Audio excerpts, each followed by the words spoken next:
Davidson, I am so excited to chat to you today and to come across your incredible work. And just for those listening or watching today, Elle is a Balangara woman from the East Kimberley and also a descendant of Captain William Bligh. And you describe yourself as being at the caught at the crosswinds of Australia's history, which is such a powerful description and such a powerful position to be in many of the issues that cities and places are facing right now. You're also the director of Zion engagement and planning. You're a TEDx speaker, you're a university lecturer, and I'm super excited to chat to you. It's Porch Placemaking Week, and so I'm sitting here on a porch, which is perhaps one of the most colonial places I could be in. And I guess I want to start by acknowledging that I'm on this porch on Wurundjeri country, the lands of the Kulin Nation, now known as Melbourne.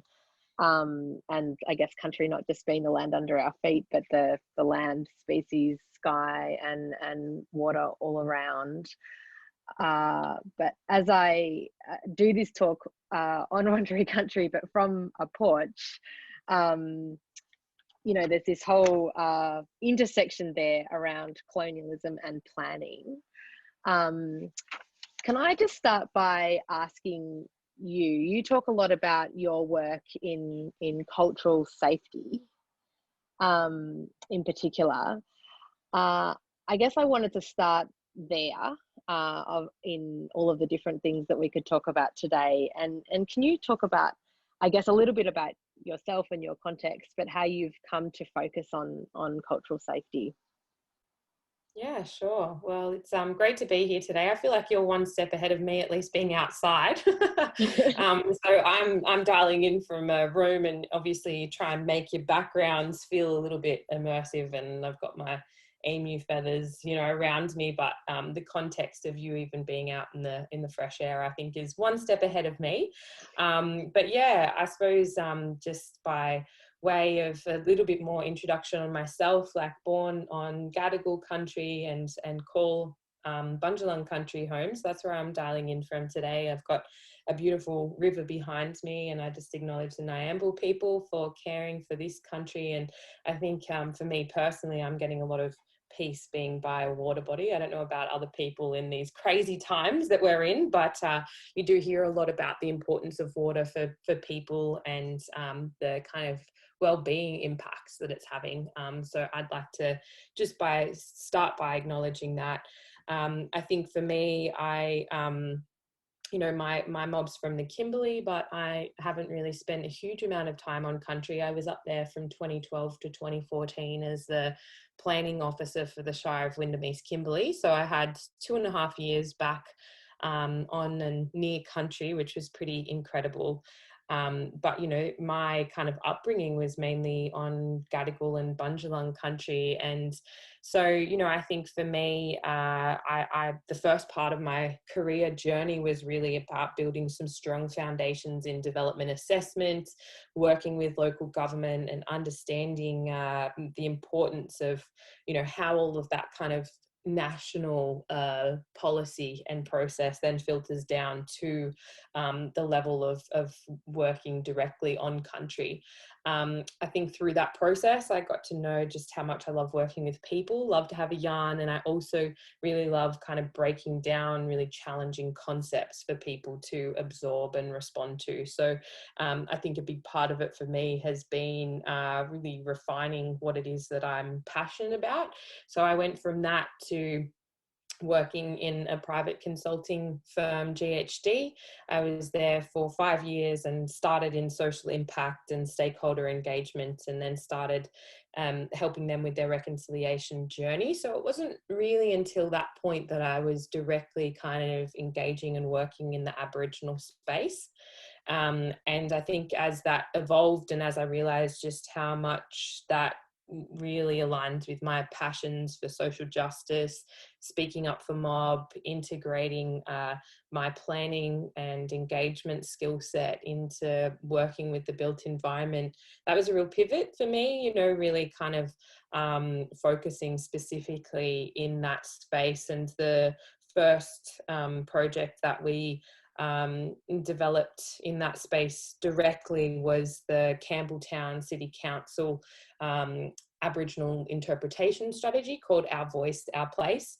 And that was a really incredible experience for me, really working closely with a very diverse Aboriginal community and helping them to express their voice, firstly acknowledging Dharawal country, but also just how connected so many other people within Aboriginal people within that community feel to that place. And I think as our practice and projects have evolved, I've learned so much about the importance of cultural safety for Aboriginal people. You know, they've been locked out of these conversations about what their future looks like, and there's always so much change happening, and their voices are hardly ever empowered. They don't have a seat at the decision making table.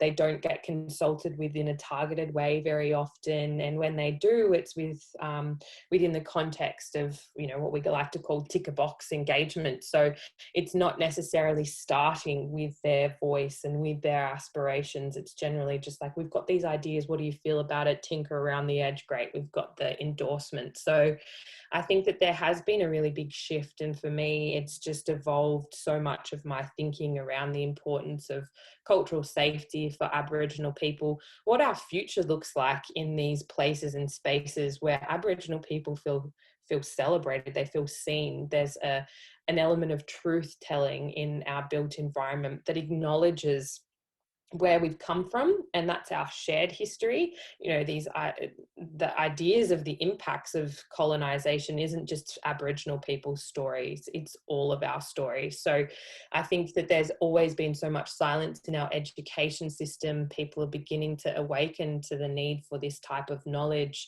and opportunities to learn, and I couldn't think of a better place for that to happen than in the built environment and places that people engage with on a daily basis.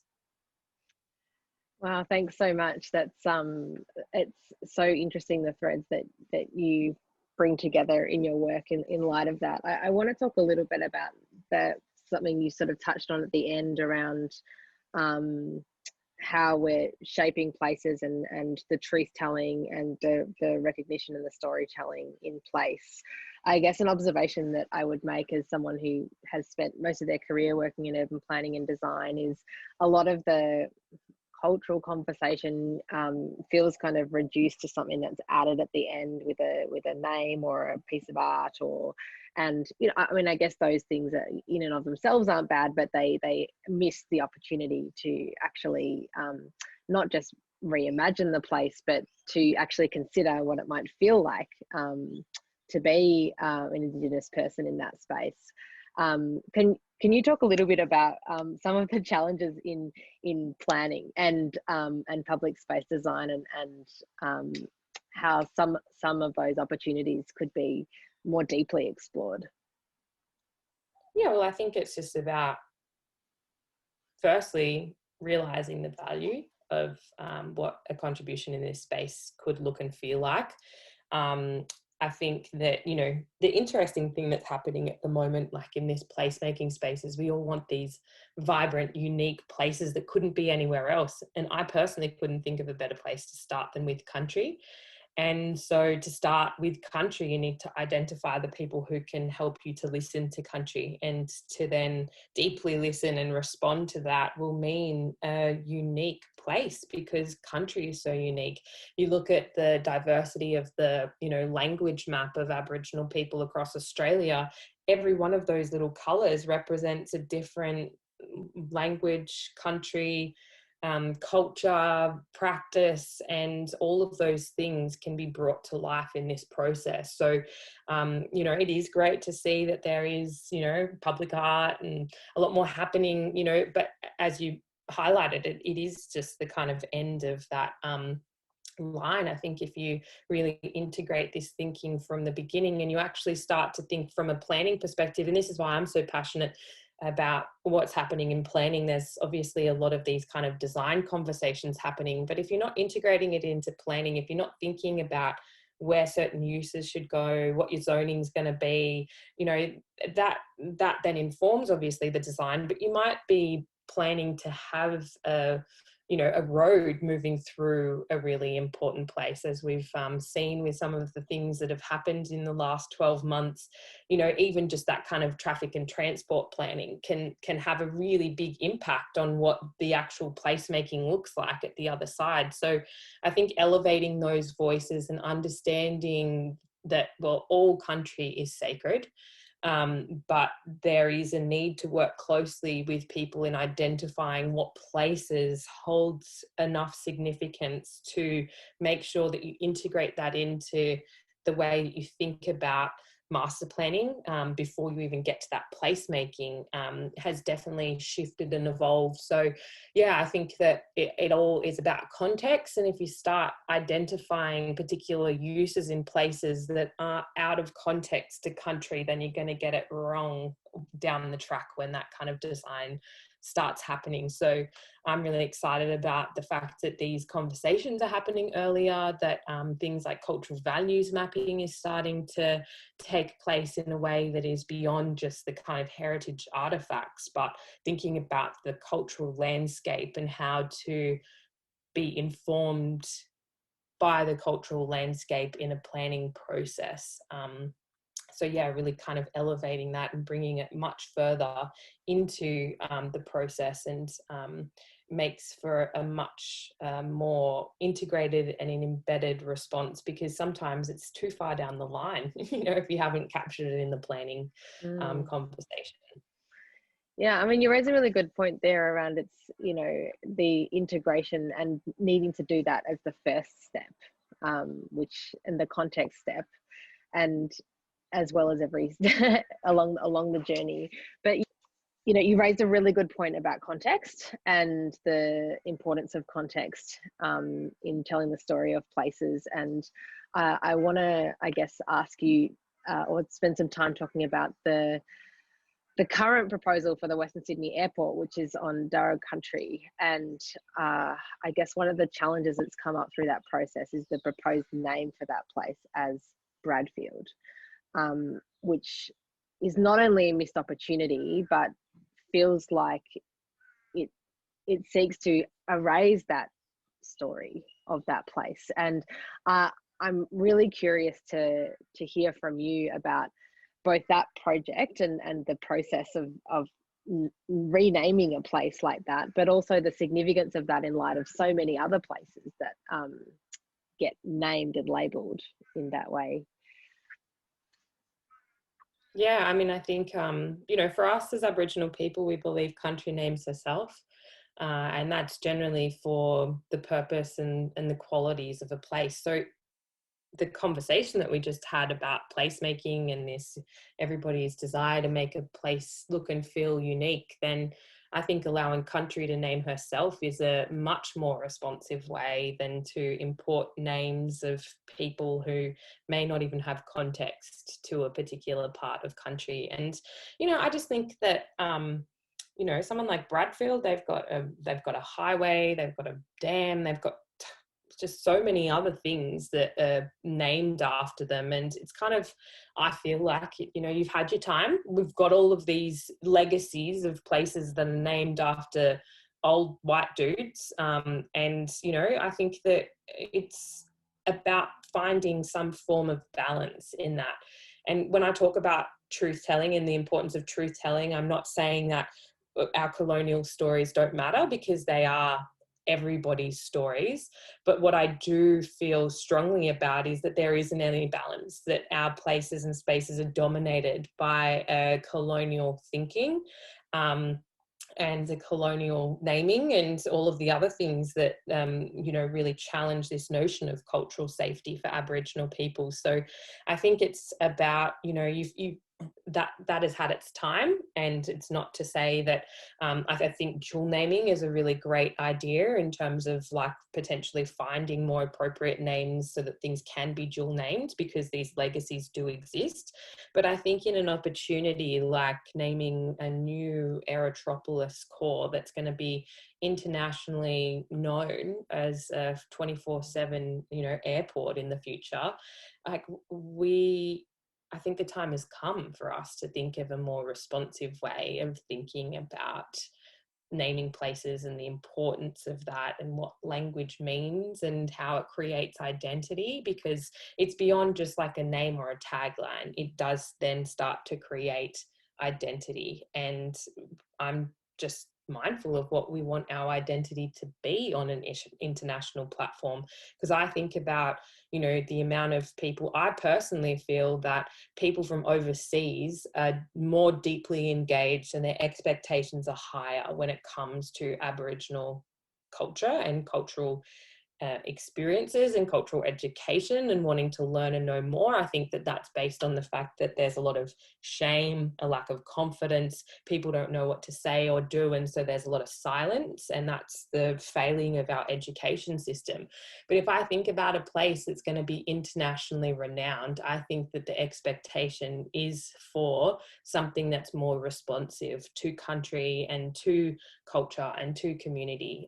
So yeah, I think that these are the big opportunities, and I feel like there's so much progress in so many other places and we're seeing so many changes, but something like this just presents such a strong opportunity to just think differently. And you think about like a 24/7 airport that's kind of the gateway to Australia, like what a better kind of place to land in and be welcomed by than understanding some of that identity and story.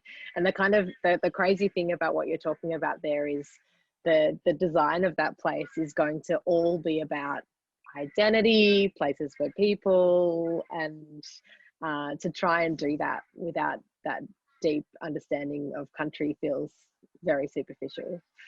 Mm.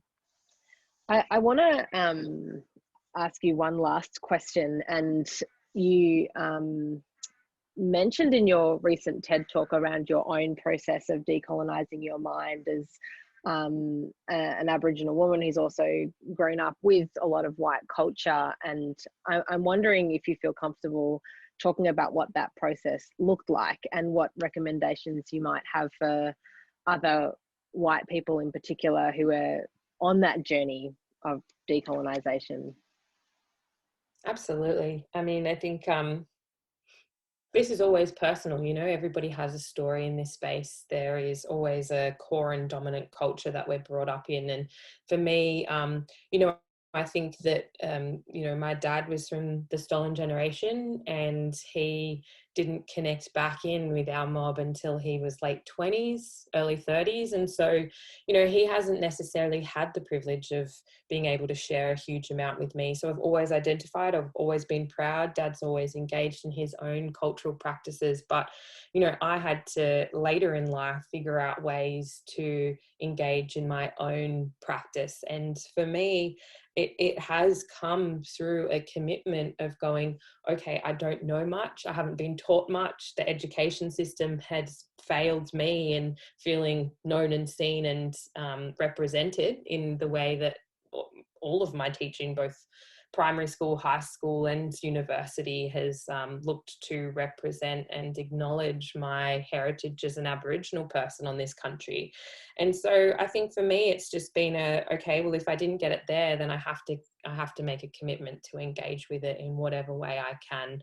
Obviously, I'm in a position where I'm a little more privileged because I do have that cultural connection, and my pathways to engaging in this space has looked different to what maybe the broader society has looked and felt like. But I think at the end of the day, there's so much information out there. There is so many resources that you can watch. There's so many training opportunities. There's so many dialogues and conversations that you can have just in yourself, personally, professionally. It's just about building confidence, you know, and not shying away from difficult conversations. I think that we all need support in the way that we look to develop a capacity in this space. And it just starts with acknowledging where you're at, engaging openly in dialogue and being vulnerable. Like, I never thought of that that is really challenging me, or I need to think more about this, I need to do some research, I need to talk to people. Don't shy away from having the hard conversations, because at the end of the day, what that's going to do is allow you to build confidence. And the next time this type of conversation comes up, you're going to feel a little more confident to maybe initiate it or lead the conversation, or go, I don't know what this means to me. I think, the Western context of success, or you know uh, um, being an evolved human is very much based on your knowledge and what you know. But I think that this space is about acknowledging that there's so much that we don't know, and that is completely okay. And so I think for me, it's just encouraging people to take that next step, watch that next movie, engage in that next conversation, listen to a podcast, like actually have dialogue around it. Because I think that it's not, there's definitely a lot of self-reflection that's required, but it's also about testing it with other people, because the more we have conversations, the more we recognize that the silence is because nobody wants to talk about it. Nobody wants to initiate the conversation. There's a lot of shame that, sits around all of it. So the quicker we are to take on that role of vulnerability and engage in the dialogue, the quicker we are going to move forward as a more united nation. And I think everyone can be a part of that. Thank you so much for sharing those reflections. If people want to find more about you and your work, Ellie, where should they head to? Yeah, look, I mean, I'm going to say off the bat, our website is very dated. We've just grown so quickly, and there's just been so much happening. It's on the list, and the team and myself are getting on top of it. So you can go to our website. You can find out a little bit more about who we are and what we do. That's just at Zion, ZIONEP.com.au for Zion Engagement and Planning. Connect with me on LinkedIn. I try to kind of keep active on there. I'm not as great with that, but I certainly share different things that that are happening. We also have a really great training program for professionals in the built environment that we've developed. So on the website, you can have a look at the promo video, and you can get in touch with that. It's such an incredible safe space where our intention is about supporting people in cultivating their cultural capacity. And it's a really incredible experience for people who come in. We learn so much, everybody else learns so much. There's so many questions that people come in with, and we love creating a safe space around how people can unpack these things and think about, we try to make it really practical, and a space to really integrate into your professional practice. So if you want to engage in that space, the opportunity and invitation is open. Absolutely. I will be very quickly enrolling myself and our team in that training. Ellie, thank you so much for taking time today to join us as part of Porch Placemaking Week, and for sharing your thoughts. And we really look forward to following your journey. Sounds great. Boogle Bear. It means thank you. See you soon.